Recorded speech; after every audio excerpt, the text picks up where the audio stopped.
أعوذ بالله من الشيطان الرجيم. بسم الله الرحمن الرحيم. ولقد يسرنا القرآن للذكر فهل من مدكر.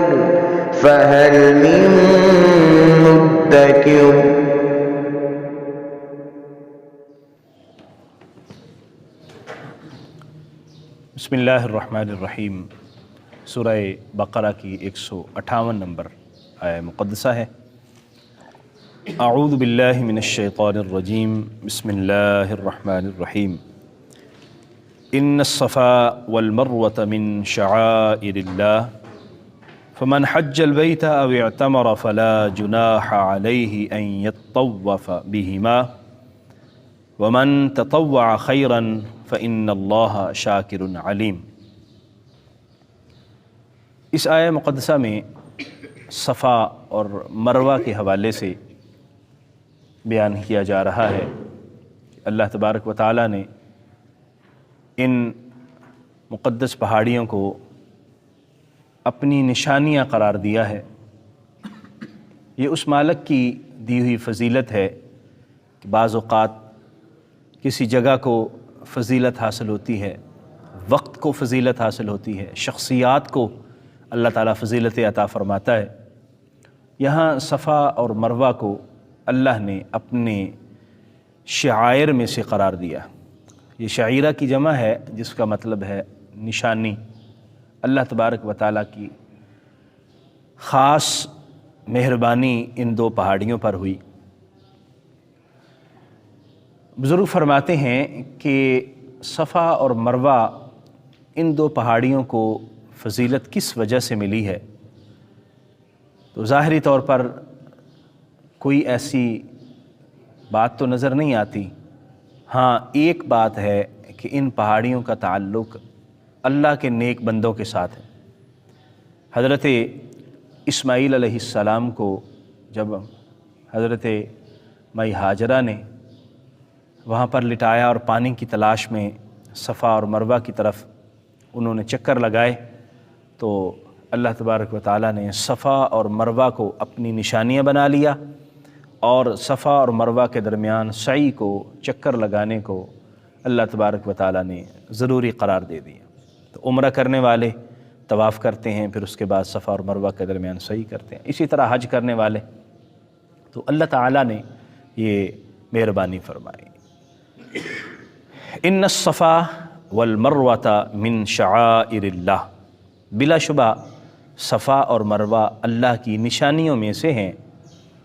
فمن حج البیت، جو بیت اللہ کا حج کرے، او اعتمر یا عمرہ کرے، فلا جناح علیہ، تو اس پر کوئی گناہ نہیں ہے، ان یطوف بہما، کہ وہ ان دونوں کے درمیان چکر لگائے، صفا اور مروہ کے درمیان چکر لگائے. ومن تطوع خیرا، جو نفلی طور پر کوئی خیر کا کام کرے گا، فإن اللہ شاکر علیم، تو اللہ تبارک و تعالی مہربانی فرمانے والا ہے اور تمام چیزوں کا علم رکھنے والا ہے. صفا اور مروہ کے درمیان سعی کرنے کا کوئی حرج، کوئی گناہ نہیں ہے. اس کا مطلب یہ ہے کہ جو لوگ یہ سمجھتے تھے کہ صفا اور مروہ کے درمیان سعی نہیں کرنی چاہیے، ان کو منع کیا گیا کہ تم یہ سوچ نہ رکھو، بلکہ یہ اللہ کے شعائر میں سے ہے تو اس کے درمیان چکر لگانے کا کوئی حرج نہیں ہے. اصل میں اس طرح تھا کہ زمانہ جاہلیت کے اندر لوگوں نے صفا اور مروہ کے درمیان اپنی بت پرستی کے لیے اپنے معاملات کیا کرتے تھے. تو جب اسلام آیا اور اسلام نے لوگوں کو بت پرستی سے منع کیا تو لوگوں کو یہ بعض خیال ہوا کہ شاید صفا اور مروہ کے درمیان سعی کرنا بھی درست نہیں ہے، یہ گناہ کا باعث ہوگا، کیونکہ یہ بت پرست جو ہے وہ یہ عمل کرتے تھے. تو اس خیال اور اس سوچ کو ختم کیا گیا کہ نہیں، اس میں کوئی حرج نہیں ہے. اس کا یہ مطلب ہرگز نہیں ہے کہ صرف گناہ نہیں ہے، مطلب یہ ہے کہ مرضی ہے کر لیا جائے، مرضی ہے صحیح نہ کی جائے، ایسا نہیں ہے.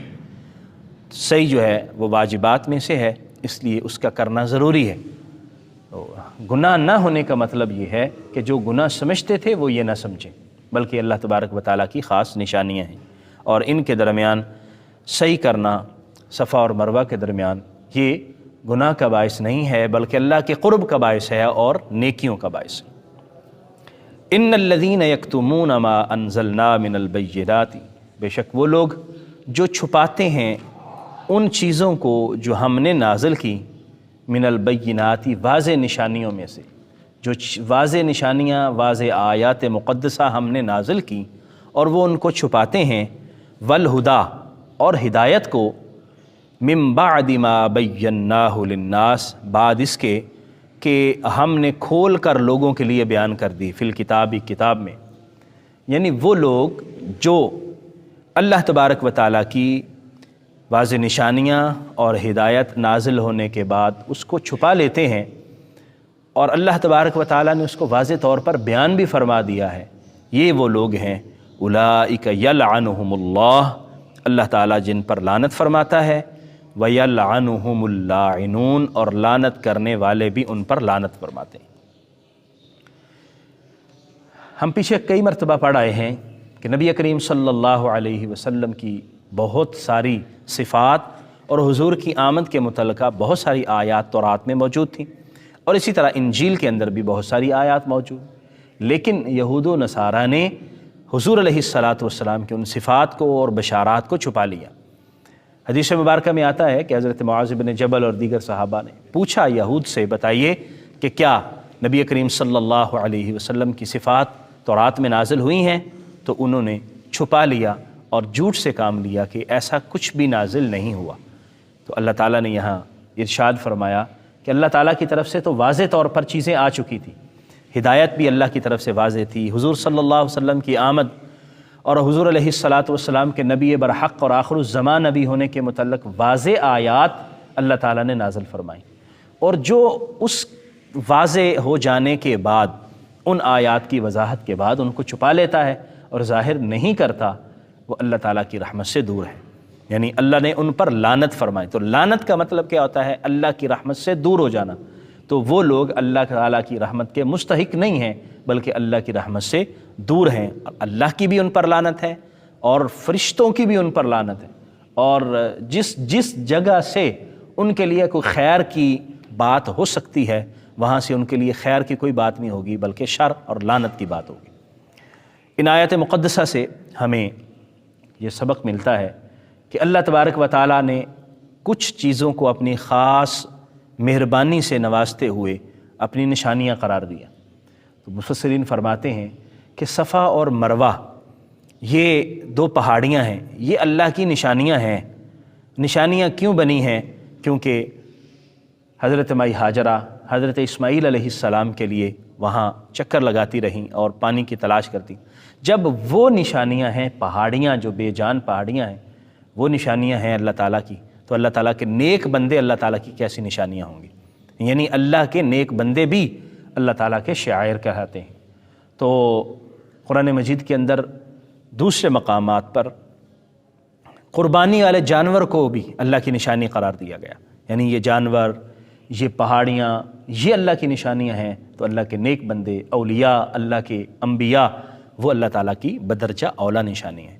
تو جس طرح ان کی تعظیم، ان کا ادب، ان کا احترام یہ لازم ہے، اسی طرح اللہ کے نیک بندوں کا احترام بھی لازم ہے۔ اور دوسری آیہ مقدسہ سے ہمیں یہ سبق ملا کہ اللہ تبارک و تعالیٰ جو علم عطا فرماتا ہے وہ انسان کو بالکل کھلے دل سے تسلیم کرنا چاہیے، اور آگے اس کا اظہار بھی کرنا چاہیے، چھپانا نہیں چاہیے۔